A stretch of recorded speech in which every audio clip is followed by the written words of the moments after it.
On the 15th of November 2020, in Melbourne City in Australia, a 35-year-old man, Luay was released from police custody after a 23-year-old lady, Celeste Manno, had him arrested for stalking and harassing her. On the same day, Celeste and her boyfriend, Chris Ridsdale, went on a date to make their relationship official. They took beautiful photos together, which she shared on her Instagram page. When Luay saw Celeste and Chris photos, he was filled with jealousy and anger, so he went on a local supermarket and bought a hammer and a large knife. The following day at night, Luay broke into Celeste's bedroom and stabbed her to death 23 times. He then drove to the police station to confess his crime. Why would Luay stalk and murder such an innocent, beautiful girl? Because she simply refused to reciprocate his love. Join us as we unravel the events leading to the brutal murder of Celeste Manno. Celeste Manno was born on 22 November 1996 in Italy. Her father was known as Tony Manno. Her mother was known as Aggie Di Mauro. Celeste had an older half-brother known as Jayden. She also had a younger brother, Alessandro. Celeste and her mother had a strong bond. She freely talked to her about anything that bothered her, and she always asked her for an advice. Before going to bed, they would talk about their days before calling it a night. Later, the family moved to Melbourne in Australia, and they lived in a place called Mernda.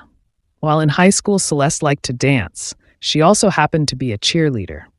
She was able to graduate from high school, and the year 2015, she attended RMIT University, where she studied criminology and psychology.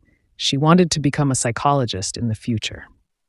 After graduating from the university, she got a job in a telephone call company known as Serco Centre in Melbourne Northeast in Australia. She really worked very hard, and in no time she got promoted to the position of a team leader. While working, she came across a man named Chris Ridsdale. Chris also worked at Serco Calling Centre, the same company where Celeste was also working. Soon these two colleagues started dating. In June 2019, one of their colleagues, a 35-year-old man, Luay was fired from his duties, and Celeste was asked to escort him out of the premise. Luay was born in the year 1984 in Iraq. His parents were Christians, and he was the eldest of 5 children. In 1992, Luay's parents were granted a humanitarian visa, and the entire family migrated to Australia. Luay grew up in Melbourne North. In April 2018, he got a job at Serco Call Centre. It happened that Celeste was also working for the same company. Luay was in the same team which Celeste led, but they didn't interact much with each other. In June 2019, Luay was fired from his job because of poor performance, and Celeste was asked to escort him out of the building. As they were walking to the parking area, Luay got attracted to Celeste as a way of saying goodbye. Celeste shook Luay's hands, wishing him best of luck ahead, but unexpectedly, Luay pulled Celeste closer to him, and he kissed her on the cheek. Celeste got embarrassed and felt uncomfortable because of what Luay had done. Luay then left Celeste and drove away. When Celeste went back home that evening, she told her mother about what Luay had done to her. But her mother told her not to worry because Luay probably had an innocent crush on her. Celeste decided to forget about everything that happened at her workplace, so she moved on with her life as usual. At about 1 week later, Luay texted Celeste on her Instagram. He told Celeste that she was very beautiful and she could light up any room with her smile. Celeste thanked him for his compliment. Luay went ahead to profess his love for her.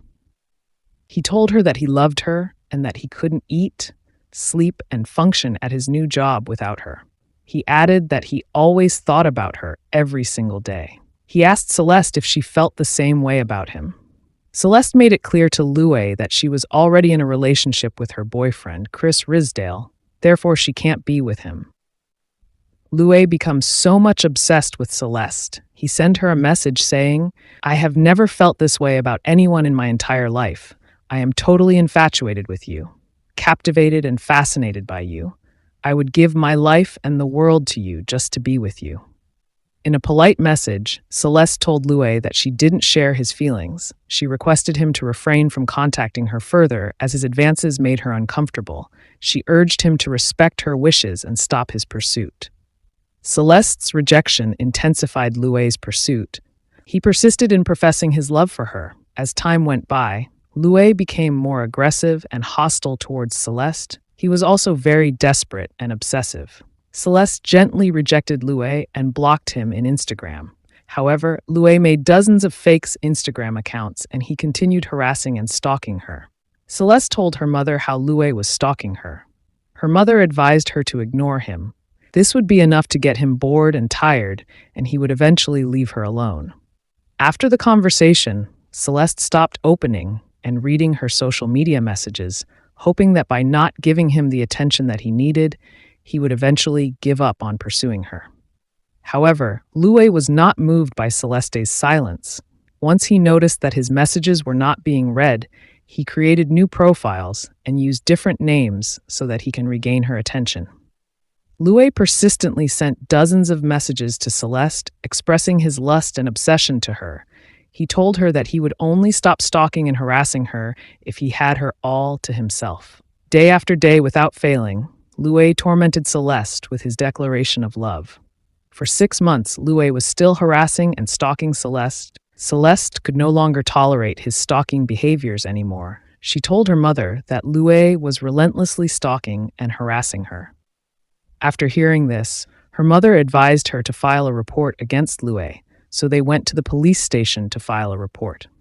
Celeste told the officers how Luay had been harassing and stalking her. However, the police officer told her that Luay's actions didn't constitute any crime, and the officer advised her to ignore him. Celeste told the officer that she had been ignoring him for the past 6 months, but he wasn't stopping stalking her. The officer advised her that if that was the case, then she should get off from the social media. The officers didn't assist Celeste. They didn't even note Luay's name down. So, they went back home, very disappointed. Luay continued stalking Celeste. He would park his car outside her workplace as he monitored her movements. Celeste confided in one of her coworkers that Luay's messages were scaring her, and she was sure he was going to take her life. One evening, when Celeste was heading home from work, Luay trailed her and discovered her home address. Luay continued sending Celeste more messages. Celeste would block him, but he would create multiple accounts and continued stalking her. He sent her about 140 messages from his multiple fake accounts. He started sending sexual explicit messages to Celeste. At one point, he wrote an inappropriate message saying, "Celeste, if you have my body for a day, what would you do to me?" After reading the message, Celeste became very vulnerable and lived in fear. Luay stalked her for another 6 months. She couldn't take it anymore, and she informed her mother about it again. Her mother advised her that they should return to the police station. When they went back to the police station, they encountered a more understanding officer who listened attentively to Celeste's story. The officer collected a comprehensive statement from her and recorded important details concerning Luay Sacco. He advised Celeste to seek an interim intervention order to protect herself from Luay's stalking behavior. Celeste did, as the officer had advised her, and after legal proceedings, the court served Luay with a personal safety intervention order barring him from contacting Celeste. Luay would be immediately arrested if he breached this order by contacting Celeste. For about 1 month, Luay's stalking behavior stopped, but on 5th of August 2020, Luay sent a 3-page letter to Celeste. He pleaded with her to take back the interim intervention order that she had filled against him. He assured her that he would move and leave her alone after she withdrew the orders and the charges. After sending the 3-page letter to her, Celeste alerted the police, and Luay was arrested and charged for breaching the safety intervention order. By November 2020, COVID-19 lockdown restrictions had eased. On the other hand, Luay had been arrested and was in police custody, and Celeste had regained her freedom back. So she went with her boyfriend, Chris, on a date on the 14th of November that year. They went at the rooftop of a bar in Melbourne City. The couple had a happy moment, and Celeste made their relationship official. They took lots of pictures together, which Celeste posted on her Instagram page on the 15th of November 2020. Hardly within a day, Luay was released from the police custody, and he was very angry with Celeste. He became so much furious and jealous after seeing photos of Celeste and Chris online.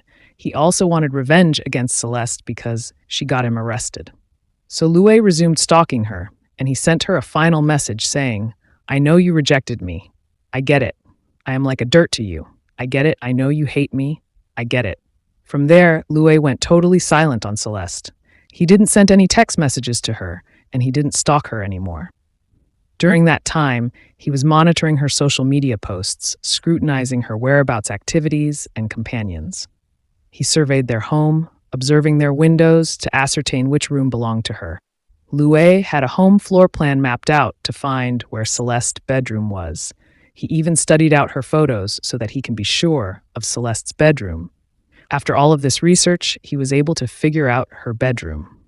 Luay then went to a local supermarket and bought a hammer and a large knife. On the night of 16th of November 2020, Celeste and her mother watched a movie together. After they were done watching the movie, they made plans for Celeste's upcoming 24th birthday party. They later exchanged loving goodnight wishes as bedtime approached. Aggie asked her daughter if she wanted her bedroom light on or of. She told her mother to leave it on. "I love you," Aggie told her daughter, before closing her bedroom door. Celeste responded to her mother, "I love you more." That night before 4:10 a.m., Luay drove to Celeste's home, armed with a hammer and a large kitchen knife. He climbed the side fence of their home. He then forcibly smashed through Celeste's bedroom window and entered inside. He found Celeste on bed, and he stabbed her 23 times with the kitchen knife. Luay then left the room in the same window and fence, leaving traces of blood on them. He hurriedly rushed into his car and sped away from scene. When Aggie was asleep, she was woken up by sound of splintering glasses and chaos. She rushed to her daughter's room immediately. Upon entering Celeste's bedroom, broken pieces of glasses from the smashed bedroom window scattered on the floor, and blood stained the room. Aggie saw her daughter, who laid on her bed motionless and covered with blood. She hurriedly called the emergency services as she held her daughter close to her, begging her to open her eyes and say something. She screamed in pain as she tried effortlessly to save her daughter's life. She tried performing CPR, which she didn't know very well. She begged her daughter not to leave her. The emergency services arrived at the scene in no time, and they found the room looking horrific. Aggie begged the first responder to save her daughter's life, but sadly, Celeste was already dead. When Aggie was struck by the news that Celeste was truly gone, with rage she stated, "Oh, my God, he killed her." This statement immediately caught the attention of the police, and they wanted to know who killed Celeste. Upon questioning her, Aggie mentioned Luay Sacco as Celeste's killer. The police immediately began looking for Luay. Celeste's body was taken so that an autopsy can be conducted. The autopsy report revealed that Celeste had 23 stab wounds. One of the knife stab pierced her heart. She was fiercely attacked, resulting in a lot of defensive wounds on her body. This included her arms, forearms, chest, and stomach, which were all covered in wounds. Luay drove straight to the police station. Upon arriving there, he confessed to killing Celeste, and he told them Celeste's home address.